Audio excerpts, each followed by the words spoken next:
Alright, let's look at finding limits graphically. And I really like to start with actually finding limits by finding them graphically because I think it helps us give us a picture of what we're looking at. If we just start with the analytical side of finding limits, then it's not really that difficult to do, but it's just sort of like doing some mathematical magic and you don't really know exactly what's happening there. So I like to look at the graphs as we go along. So in order for a limit to exist, the limit from the right and the limit from the left have to be the same.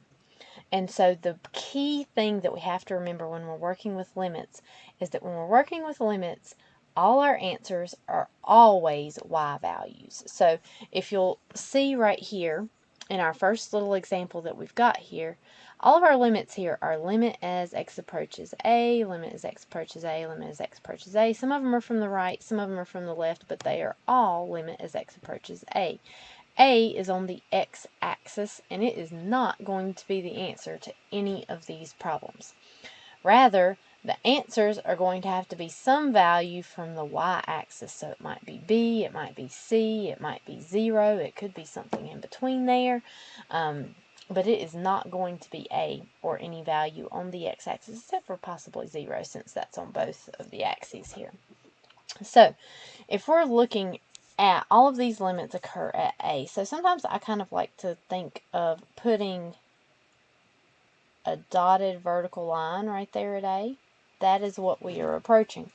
So if I look at the limit as x approaches a from the left, remember that little negative behind the a tells us we're approaching from the left.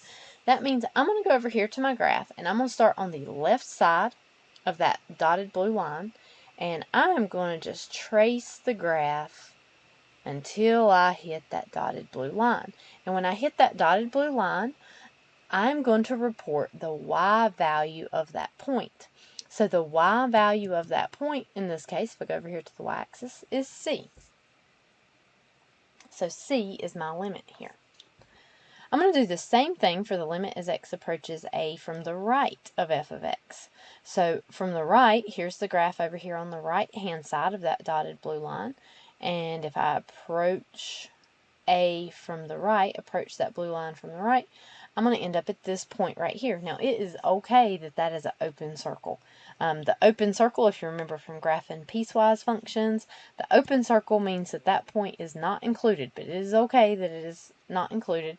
It can still be our limit because with limits, we're talking about what the value approaches, even if it doesn't actually get there. So I need to look for the b value of that point. I'm sorry, the y value of that point, which is b. So the limit here of f of x as x approaches a from the right is b. Now, the last question that's asked here is the limit as x approaches a of f of x. Well, when I don't have the plus or the minus behind the a, that means that's two-sided limit. It means the limit from both sides. And so the limit from the left here was c, and the limit from the right here was b. Those two do not match. So for this limit, we have to say that this limit does not exist. Now, a lot of students write D, N, E instead of does not exist. That is perfectly okay with me. Just on the AP exam, I think they'll probably even take D and E on the AP exam, but just in case, it's probably better to write out those words right there, does not exist on the AP exam. Okay, let's move on to the next problem. The next problem, we've got a graph here, but we do have a hole in the graph. And we are asked to find the limit as x approaches a for all of these as well. So I'm going to do just like I did on the last problem. And just for visual effect here, I'm going to put me a dotted line right down there through a.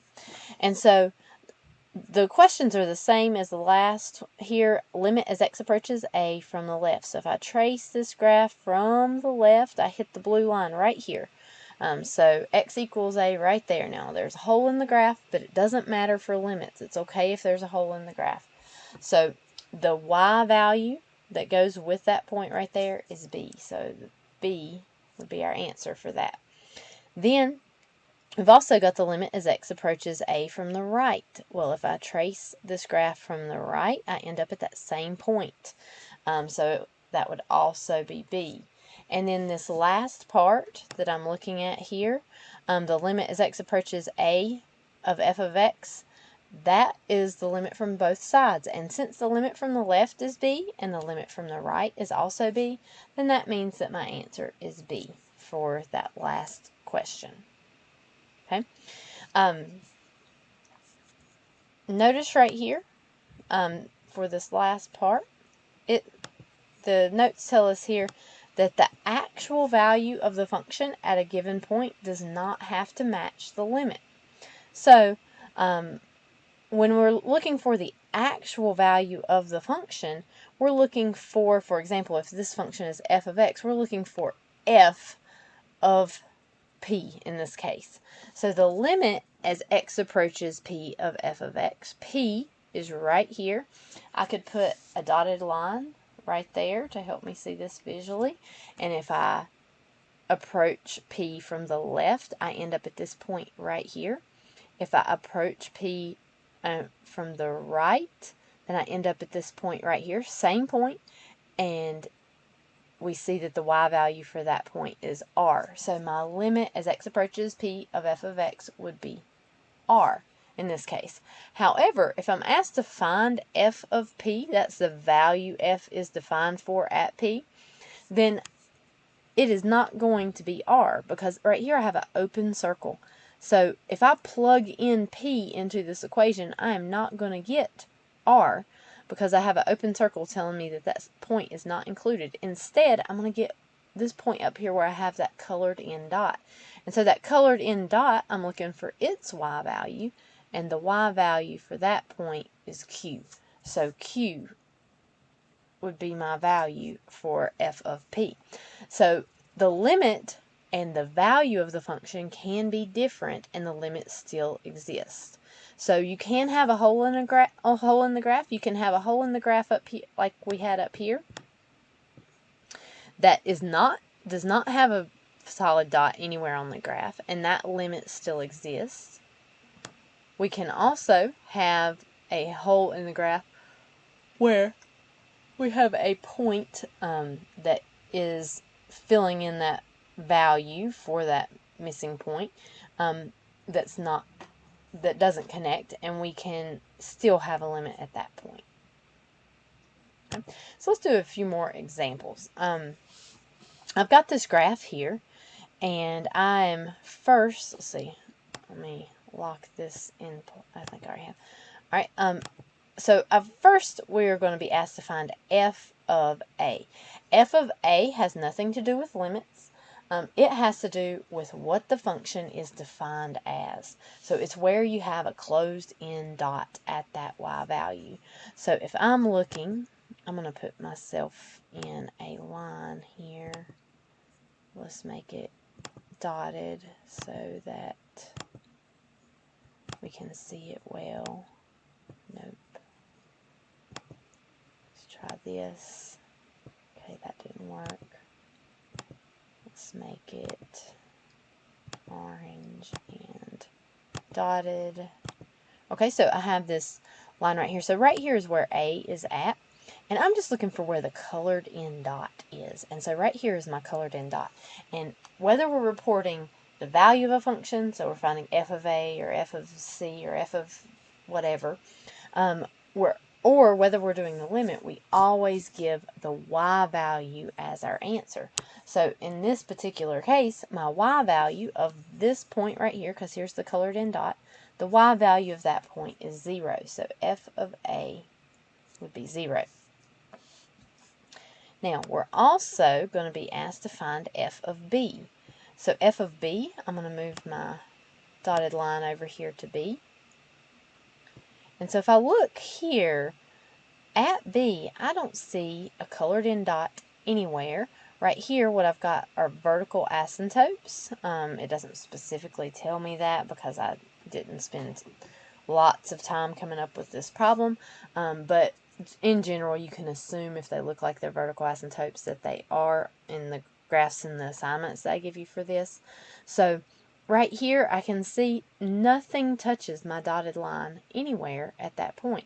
So whenever that happens, I'm going to say that the function is undefined. Now, a mistake that a lot of students make here is they'll say that f of b does not exist.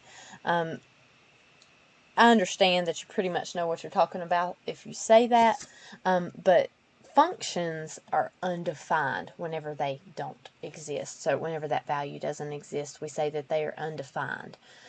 Limits, we say they do not exist. So in general, as a general rule, whenever you have f of a value that you're looking for, you're going to say that that is undefined. Whenever you have a limit, you're going to say that that does not exist.